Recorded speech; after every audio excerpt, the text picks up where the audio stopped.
बड़ी खुशी की बात है कि बहुत सालों के बाद, अरसे के बाद देश के तमाम जो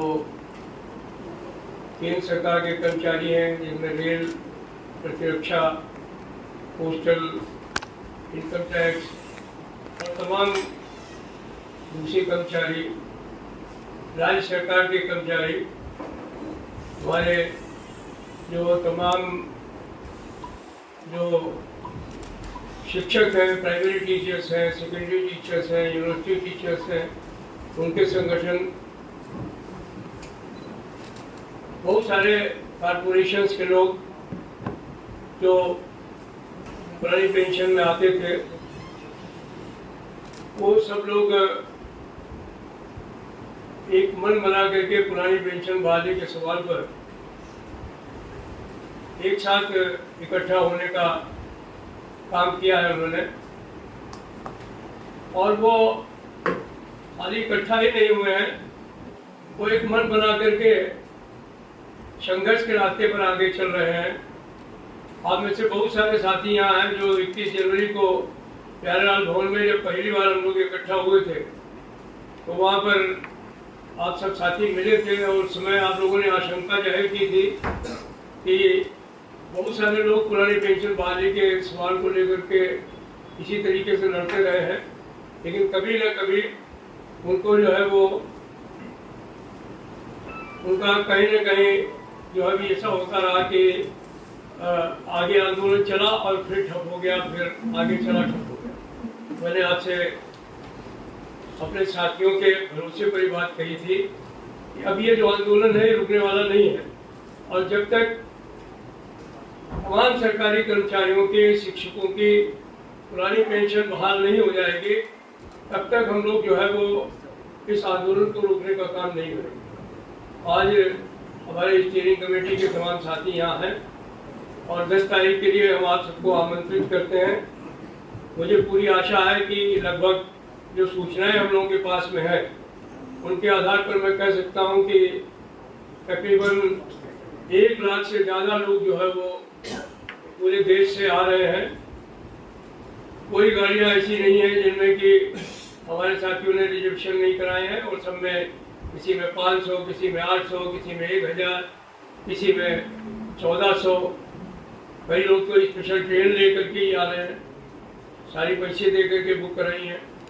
और हाल ही उत्तर प्रदेश से एक सूचना है, अभी रविशंकर तिवारी जी हम लोगों के बीच में, किशोर तिवारी जी हम लोगों के बीच में है, इन्होंने कल बताया है कि लगभग हर ब्लॉक से एक बस आ रही है, तो करीब 500 बसें मुझे अंदाज है कि खाली उत्तर प्रदेश से आ रही है। तो इतनी बड़ी संख्या में शायद मुझे लगता है कि सरकारी कर्मचारी दिल्ली की सड़कों पर नहीं आया होगा अपनी पुरानी पेंशन बहाली की मांग को लेकर के। मैं इस joint forum for restoration of old pension scheme जो एनजेसी के तत्वावधान में हम लोगों ने बनाने का काम किया था, उसके कन्वीनर के नाते आप तमाम पत्रकार साथियों का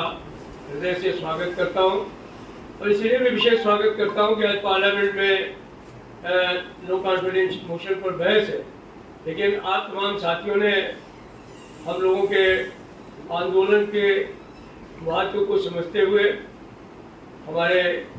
इस आज के प्रेस कॉन्फ्रेंस कार्यक्रम में हमारे आमंत्रण को स्वीकार करने का काम किया। इसके लिए मैं आप तमाम साथियों का बहुत ही स्वागत करता हूं, अभिनंदन करता हूं। हमारे साथी राघवैया जी हैं जो को कन्वीनर हैं, रावत जी बैठ जाइए, और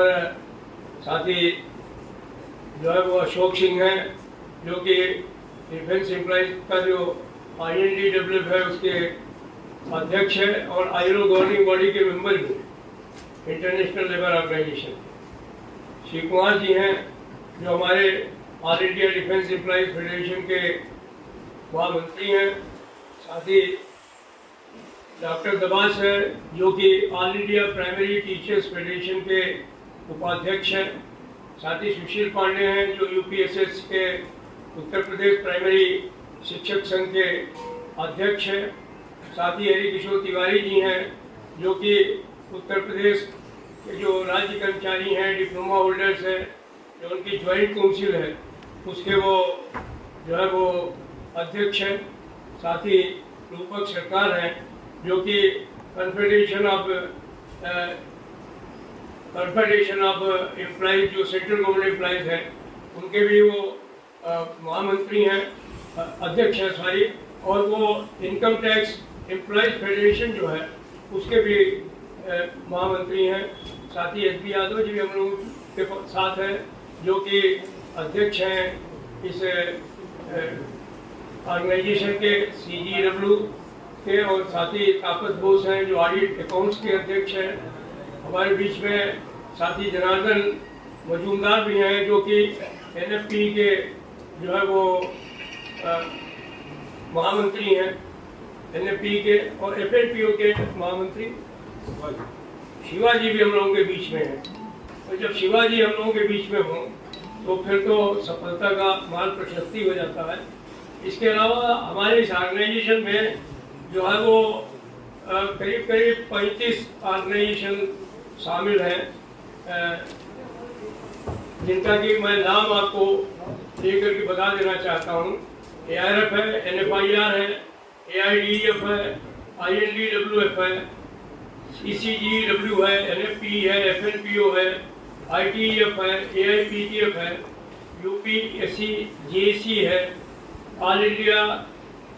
पावर इंजीनियर फेडरेशन है, ऑल इंडिया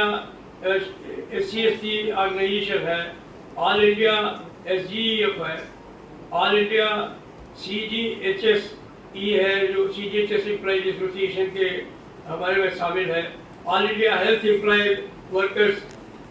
जो काउंसिल है वो हमारे साथ शामिल है, उत्तर प्रदेश शिक्षक संघ के लोगों के साथ शामिल हैं, AIFB जो डिप्लोमा इंजीनियर्स हैं वो हम लोगों के साथ शामिल हैं, AISTF के लोग हम लोगों के साथ शामिल हैं,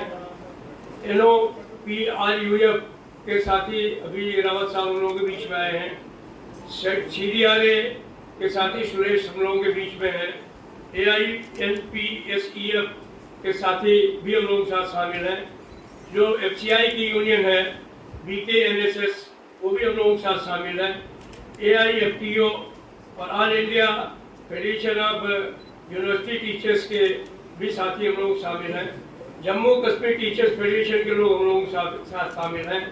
CPF जो सेंट्रल गवर्नमेंट के जो पैरामिलिट्री फोर्स के रिटायर्ड लोग हैं वो भी हम लोगों के साथ शामिल हैं, और पंजाब में तो पुरानी पेंशन बहाल हो गई है लेकिन वहाँ के भी साथी हम लोगों के साथ में जो है वो शामिल है। इस तरीके से ये 29 ऑर्गेनाइजेशन हैं जो कि एक ज्वाइंट फोरम के अंदर शामिल है, और अभी भी बहुत सारे साथी 10 तारीख को आकर के अपने समर्थन देने के बाद हम लोगों को कहने का काम कर रहे हैं। तो एक तरीके से पूरा देश जुट रहा है पुरानी पेंशन बहाली के नाम पर, और हम आज आपको इस बात का विश्वास दिलाना चाहते हैं कि ये आंदोलन पूरे तौर पर शांतिपूर्ण आंदोलन होगा, चाहे जितनी संख्या हो, लेकिन मैं अपने सरकारी कर्मचारियों के उस पर आप तमाम छात्रों को विश्वास दिलाता हूँ कि इसमें जो है वो बिल्कुल कोई भी अनुशासनहीनता का स्थान नहीं होगा, शांतिपूर्ण ढंग से होगा। पहले शुरू में हमको रामलीला मैदान की अनुमति मिली थी, बाद में उसको कैंसिल कर दिया गया। मैं धन्यवाद देना चाहता हूँ संजय अरोड़ा कमिश्नर पुलिस को और जो स्पेशल कमिश्नर हैं दीपेंद्र पाठक जी को, कि उन्होंने इंटरवेंशन करके और कल हमको रामलीला मैदान की अनुमति प्रदान करा दी। अदरवाइज तो हम लोगों ने तय कर लिया था चाहे जो कुछ हो जाए, लेकिन हम रामलीला मैदान में ही जाएंगे, और उसके लिए चाहे हमको हमारे साथियों को गिरफ्तारियाँ देनी होंगी तो वो भी देंगे, लेकिन 7 जुलाई को हम अप्लाई करें, आप हमको कहें कि आप कर लीजिए, और 1 तारीख को आप हमको चिट्ठी भिजवा दें कि हम जो है वो आपको अनुमति नहीं देंगे, तो वी आर नॉट बेगावांस। हम लोगों ने उनको साफ कह दिया था कि हम आपकी बात को नहीं मानेंगे, और हम निश्चित तौर पर इस आंदोलन को जिस तरीके से हम लोग कर रहे हैं हम उस तरीके से करने का काम करेंगे। और हमको ये भी कहा गया था कि आप लोग कुछ लोग आकर के वहाँ पर आंदोलन कर लीजिए, जंतर मंतर पर एक कोई और उत्सव पार्क है उसको सुझाया गया था कि वहाँ चले जाइए। हमने कहा कि हमको कोई रामलीला नहीं करनी है, उत्सव नहीं मनाना है, हमें अपनी बात की फरियाद लेकर के हम लोग सरकार के पास आए हैं। तो आप अगर हमको परमिशन देते हैं तो बहुत अच्छी बात है,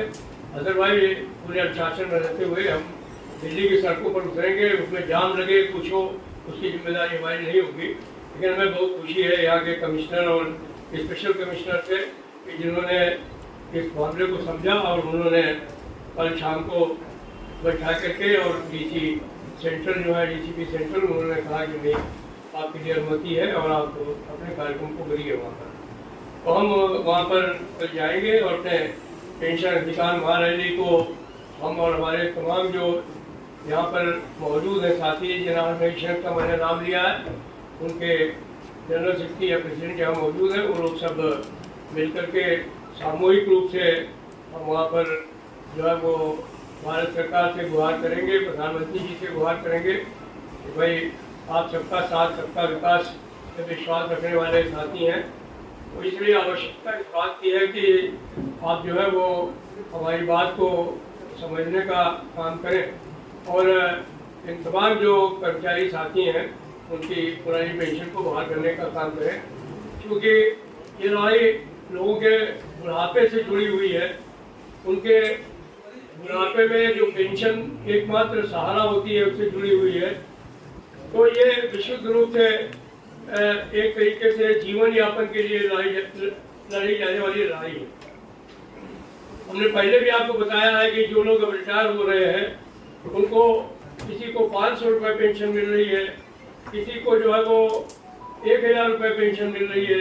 किसी को 2000 रुपये पेंशन मिल रही है। तो ऐसी स्थिति में हमारे सामने कोई विकल्प नहीं है अलावा इसके कि हम इस पर संघर्ष करें। और हम इसीलिए शांतिपूर्ण तरीके से 21 जनवरी को हम लोगों ने अपने प्यारेलाल भवन में इस मीटिंग को करने के बाद, ज्वाइंट फोरम बनाने के बाद सारे जिलों पर प्रदर्शन किए, राज्यों पर प्रदर्शन किए, मसाल जुलूस निकाले। माननीय राष्ट्रपति जी को करीब 1,26,00,000 लोगों ने ऑनलाइन प्रतिवेदन भेजे और अब करीब 1 लाख लोग दिल्ली आ रहे हैं दस्तक देने के लिए कि हमारी पुरानी पेंशन को बहाल करो। हमारी तो माननीय प्रधानमंत्री जी से अपील होगी कि बहुत सारी बातें वो 15 अगस्त को लाल किले के प्राचीर से करते हैं, अगर वो वहाँ पर पुरानी पेंशन बहाल करने की बात कर दें या इस बात की गारंटी ले लें कि हम जो भी हमारे साथी हैं जो 1 जनवरी 2004 के बाद भर्ती हुए हैं, बच्चे और बच्चियाँ, उनके लिए आधी पेंशन की गारंटी लेते हैं, उनके आधी पेंशन की गारंटी लेते हुए उस पर डीएनएस अलाउंस की भी गारंटी लेते हैं। तो हमारा सरकार से कोई झगड़ा नहीं है, हमारा कोई राजनीतिक झगड़ा नहीं है, कोई राजनीतिक लड़ाई नहीं लड़ रहे हैं। हम अपने भविष्य को सुरक्षित करने के लिए लड़ाई लड़ रहे हैं और इस बात को उनके समझने का काम करना चाहिए। अगर इस देश में 5 साल मेंबर पार्लियामेंट या एमएलए रहने के बाद उसको सरकारी खजाने से पेंशन मिल सकती है, तो जो 35 और 40 साल अपना खून पसीना बहा करके देश को प्रगति और विकास के रास्ते पर ले जाने वाले लोग हैं, रेलवे जैसा ऑर्गेनाइजेशन जिसमें हर वर्ष 400-500 लोग अपनी जो है वो शहादत देकर के भारतीय रेलवे चलाते हैं। अभी कोविड में 3000 लोगों ने अपनी शहादत देने का काम किया। तो ऐसे लोगों को अगर हम जो है वो और रेलवे नहीं, इस शहादत में हमारे डिफेंस के, पोस्टल के तमाम कर्मचारियों ने जो है वो अपनी शहादत देने का काम किया, तमाम राज्य कर्मचारियों ने अपनी शहादत देने का काम किया। ऐसी स्थिति में अगर उन लोगों को कुछ मौका नहीं मिलता है और उनको पुरानी पेंशन बहाल नहीं होती है, तो मैं समझता हूँ कि इससे ज़्यादा बुरी बात नहीं हो सकती है। मुझे भी आशा है कि सरकार टकराव का रास्ता नहीं अपनाएगी और जो हमारी फरियाद है पुरानी पेंशन बहाली को, उसको स्वीकार करने का काम करेगी। और अगर ये संभव नहीं हुआ तो निश्चित तौर पर हम इस आंदोलन को और आगे बढ़ाएंगे। आने वाले समय में अपने एक्शन प्लान को बनाएंगे। अभी हम लोगों की स्टीयरिंग कमेटी की मीटिंग चल रही है। हम 10 तारीख को तमाम जो हमारे साथी वहाँ इकट्ठा होंगे उनके बीच में आने वाले समय में जो हमारा कार्यक्रम होगा उसकी हम घोषणा करेंगे। हम पहले ही कह चुके हैं कि हम इस आंदोलन को आखिरी मुकाम तक पहुंचाने का काम करेंगे। भारत सरकार मान जाएगी तो ठीक है, नहीं तो देश के तमाम केंद्र सरकार के कर्मचारी, राज्य सरकार के कर्मचारी, तमाम शिक्षक, तमाम कारपोरेशन के लोग, इवन बैंक के जनरल सेक्रेटरी ने फोन करके हमसे कहा कि हम आपके साथ हैं, हर आंदोलन में आगे आपके साथ रहने का काम करेंगे। तो देश का तमाम कामगार जो है इकट्ठा होकर के अगर ये बात नहीं मानी गई तो मजबूर होकर के भारत बंद करने का काम करेगा। हालांकि हम चाहते नहीं है भारत बंद करना, देश की जनता को कोई तकलीफ नहीं देना चाहते, लेकिन हमारे सामने भी जब आखिरी विकल्प नहीं बचेगा तो शायद हमको भी भारत बंद की तरफ बढ़ना पड़े। और ये भारत बंद अगर होगा तो वास्तव में बंद होगा। मैं नहीं चाहता हूँ कि देश की जनता को कोई तकलीफ हो, देश की आर्थिक व्यवस्था कोई खराब हो। हमने हमेशा देश को आगे बढ़ाने का काम किया है, प्रगति के रास्ते में ले जाने का काम किया है। हमें आशा है कि सरकार हमारी बात को समझेगी और समझने के बाद पुरानी पेंशन बहाल करने की बात करेंगे। तो ये हमें आपसे कहना है और एक आपसे विनती करनी है कि आप तमाम साथी 10 तारीख को मीडिया का अलग से इंक्लूजर हम लोगों ने बनवाया रामलीला मैदान में, आप वहाँ पर जरूर आएंगे और देश के तमाम भागों से, केरल से लेकर कश्मीर तक और भूज से लेकर के सिलचर तक के लोग वहाँ पर होंगे, हर प्रांत के लोग होंगे। आप उनसे मिल भी सकते हैं, बात भी कर सकते हैं, उनके गुस्से का, आक्रोश का इजहार भी वो आपसे करेंगे और हमारे जो लोग वहाँ पर अपनी बात रखेंगे उसको भी आप जो है वो सुनने और समझने का काम करेंगे। हमारी बात को आप जो है भारत सरकार तक पहुँचाएं, हमारे इस आंदोलन में सहयोग करें, यही प्रार्थना करता हुआ मैं राघवैया जी से निवेदन करूँगा कि वो भी आपको संक्षेप में संबोधित करने का काम करेंगे। साथी राघवैया।